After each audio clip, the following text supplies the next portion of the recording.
But you yourself have also received a lot of gifts. And for those of you who don't know, Mayor Johnson has a secret gift room that is not given access to the public or for access to the Office of Inspector General. A sitting mayor of one of the largest cities in America was asked 6 straight yes or no questions under oath in a congressional hearing and did not answer a single one of them directly. Then the gifts came up: a Gucci tote bag, Hugo Boss cufflinks, a Mont Blanc pen, Kate Spade, designer shoes, and he could not tell Congress who gave any of them. Stay with me until the end, because what this hearing exposed goes far beyond one mayor and one city. Mayor Johnson, I want to start with you. One of your first actions as mayor was establishing a deputy mayor for immigrant, migrant, and refugee rights. I want to ask you a series of questions. If you could answer with a yes or no answer, that'd be great. First of all, do you support allowing illegal aliens to obtain driver's licenses? Just yes or no. So the city of Chicago has been a welcoming city for over 40 years. I'll take that as a yes. Next question. And that's the policy that we will hold to. Do you support tax dollars subsidizing or paying for the health care of illegal aliens? I support investments in all residents of the people of Chicago, and that's what I do. That's a yes as well. Do you support free or reduced college for illegal aliens? Again, I support the investments of all residents of the people of Chicago. Take that as a yes. Next question. Do you support allowing non-citizens to vote in local elections? Again, I'm not over the jurisdiction of that type of law, but again, I'm committed to investing in all residents of the people of Chicago. I'll take that as a yes. I've got an article from the Chicago Sun-Times, and I'll quote here briefly. Johnson proposed, among other things, that all residents, regardless of citizenship status, be able to vote for Chicago Board of Education members. Next question. Your website states, and this is your campaign website, quote, "I will not stop fighting until abortion access is completely secure for people all over the country," end quote. Yes or no, do you support taxpayer-funded abortions for illegal aliens? I support the reproductive rights of all people, all women. That is a yes as well. Your mayoral transition website mentioned support for creating a Chicago Board of Education non-citizen advisory board. Again, yes or no, do you support appointing non-citizens to government advisory boards? I was invited here today to discuss welcoming cities. Yes or no? I was invited here to discuss welcoming cities. This is a yes or no If you're question. interested in asking me questions about the welcoming city, I'm happy to answer those questions. No, we're going to move on. As you know, President Trump, unlike the previous administration, has taken serious action to bring foreign criminal gangs to justice, to take our border back and to restore public safety in our communities. He designated 8 transnational criminal organizations and cartels as foreign terrorist organizations. These are groups like Tren de Aragua, MS-13, Sinaloa, other of some of the most grotesque and ruthless and brutal organizations in the world. You, as mayor of a sanctuary city, have been virtually giving favors to illegal aliens. Apparently, you support an enormous amount of taxpayer resources going to them as well. But you yourself have also received a lot of gifts. And for those of you who don't know, Mayor Johnson has a secret gift room that is not given access to the public or for access to the Office of Inspector General. I'd like to ask you a couple questions about that. Do you know everyone who's given you a gift since you became mayor? The city of Chicago has had a policy for 40 That's a years yes or no question. where there are individuals that would like to give gifts to I'm the city of reclaiming my time. Chicago, I'm going to take that as a and we no. do not accept those When gifts. did you We become receive mayor? them on No, I'm going to behalf reclaim my of time the city here. of Chicago. You're not going to filibuster here. When did you become mayor?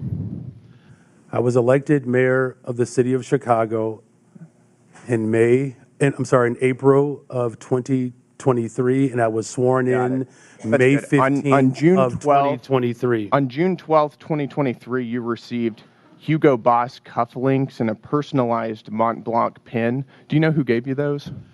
So I did not receive those personally. The city of Chicago You received those them, on behalf and of the that's city of right, on behalf of Chicago. the city of Chicago, you know, as I every understand the mayor difference. in the Do you know history who- of Chicago who has you know who gave provided those gifts to the city of Chicago? Chicago. Do you know who gave those to the city of Chicago? So again, on behalf of the city of Chicago, there It's are a yes gifts or no that are question. received, Do but I you? do not Do you- accept. Those are not So you my don't- personal so you gifts. don't know. Those are the gifts of the city of On March Chicago, 18th, and that's why you are aware 2024 that they exist, because they're reclaim within the my law. time here, sir.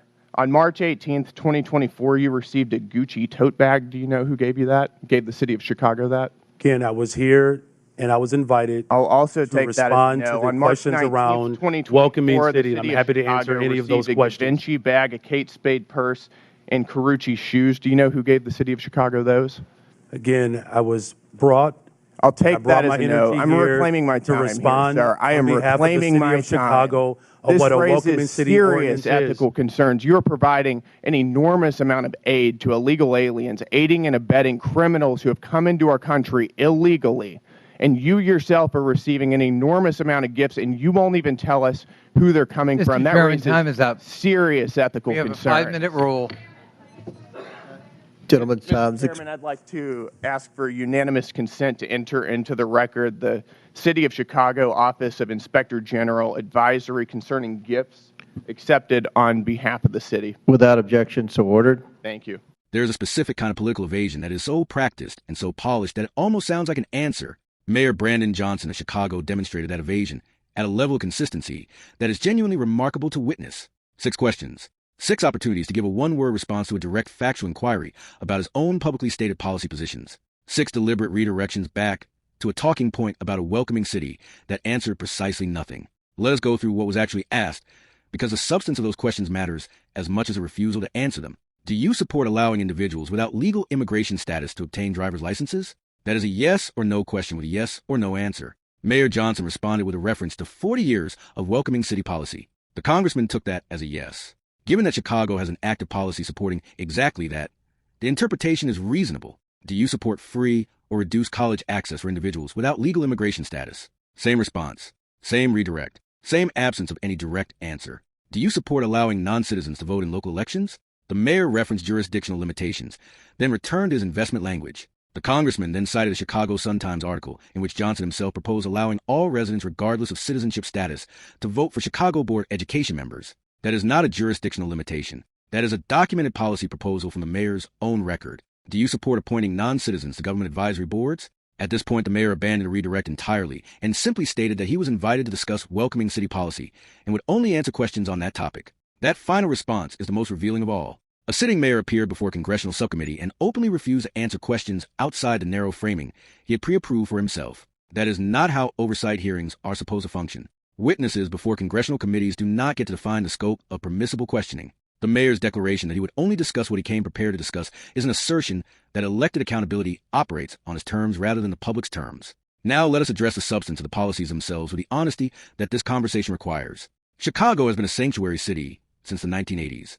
That policy framework has evolved over decades across multiple administrations from both parties. The welcoming city ordinance that Mayor Johnson references is not something he invented. It is an established municipal framework that has survived multiple mayoral transitions because it has had sustained political support in Chicago's particular civic environment. The question that the hearing was actually trying to surface is not whether compassion for vulnerable people is a legitimate civic value. Of course it is. The question is whether the extension of taxpayer-funded benefits, city services, voting access, and government appointments to individuals who are present without legal authorization represents a legitimate exercise of municipal authority, or whether it constitutes a parallel governance framework that selectively disregards federal law when federal law is inconvenient. That is a genuinely important constitutional question, and it deserves a serious answer rather than a talking point about investment in all residents. Here is why the constitutional dimension matters practically and not just theoretically. Immigration enforcement is a federal responsibility under the Constitution. The determination of who is legally present in the United States, what rights attach to that presence, and what obligations are created by unlawful presence are all federal questions. When a municipal government creates a framework that actively extends benefits and protections in ways that conflict with federal determinations about legal status, it is not simply expressing local values. It is creating a parallel legal environment that undermines the coherence of the national framework. The argument from sanctuary city proponents is that local governments should not be required to enforce federal immigration law, and that is a defensible position. Local police departments have limited resources and genuine community policing reasons to avoid entanglement with federal immigration enforcement. That argument has merit and has been upheld in various forms by courts. But extending taxpayer-funded health care, subsidized education, driver's licenses, voting access, and government appointments is a different category of action entirely. That is not declining to enforce federal law. That is actively creating a benefit structure funded by local taxpayers that applies to individuals whose presence the federal government has determined is unlawful. Those two things are not the same, and conflating them does not make the distinction disappear. The taxpayers of Chicago are the people funding these programs. They are working families paying property taxes, sales taxes, and city fees to fund a municipal government that is making benefit allocation decisions affecting resources they contributed. They deserve direct, specific, honest answers about what their money is being spent on and who is making those spending decisions. What they received in that hearing room was a carefully constructed series of non-answers from an elected official who apparently decided in advance that accountability was optional. Then came the gifts. The city of Chicago maintains what the hearing characterized as a gift room, a collection of gifts received on behalf of the city that is not accessible to the public or to the Office of Inspector General. The items documented in the record include Hugo Boss cufflinks and a personalized Mont Blanc pen received on June 12, 2023, a Gucci tote bag received on March 18, 2024, a Kate Spade purse, and designer shoes. Mayor Johnson's response to questions about these items was to emphasize that they were received on behalf of the city rather than personally, and that this practice follows historical precedent from previous Chicago mayors. On the technical point about city versus personal receipt, he may well be correct. Municipal governments do receive gifts on behalf of the institution, and there are typically protocols governing how those gifts are cataloged and managed. But the congressman's concern was not primarily about whether the items were technically personal gifts. The concern was about transparency. Who gave these items? What was the relationship between those donors and the city of Chicago? What decisions or policies were being made at the time those gifts were received? And why is the collection of gifts maintained in a manner that excludes access from the Office of Inspector General, which is the entity specifically designed to provide independent oversight of exactly these kinds of arrangements? Mayor Johnson could not or would not answer who provided any of the documented items. For a mayor who presents himself as a champion of community investment and public values, the inability to identify the source of a Gucci bag and designer shoes accepted on behalf of the city is a significant transparency failure. Public trust in elected officials is not built solely on following the technical rules. It is built on demonstrating that the spirit of transparency and accountability is being honored even when no rule technically requires it. A mayor who keeps a gift collection inaccessible to independent oversight while simultaneously refusing to answer direct questions from congressional oversight about his spending priorities is not demonstrating the spirit of public accountability. He is demonstrating its opposite. The broader political reality that this hearing illuminates is one that extends far beyond Chicago. Across multiple major American cities, there is a growing gap between the governance priorities of elected officials and the basic expectations of the taxpayers those officials serve. That gap is not primarily ideological. It is operational. People want to know where their money goes. They want direct answers to direct questions. They want oversight mechanisms that actually function. And they want elected officials who treat accountability as a feature of public service rather than an obstacle to it. When a congressional hearing produces 6 consecutive non-answers, followed by an inability to identify who gave the city designer goods, the gap between what voters expect and what they're receiving becomes impossible to ignore. That gap is what elections are for. And the frustration visible in that hearing room is a reliable indicator of where that frustration eventually goes. If this gave you the full picture you needed, hit like and subscribe because this channel covers accountability stories with the depth they deserve and the commentary you will not find anywhere else.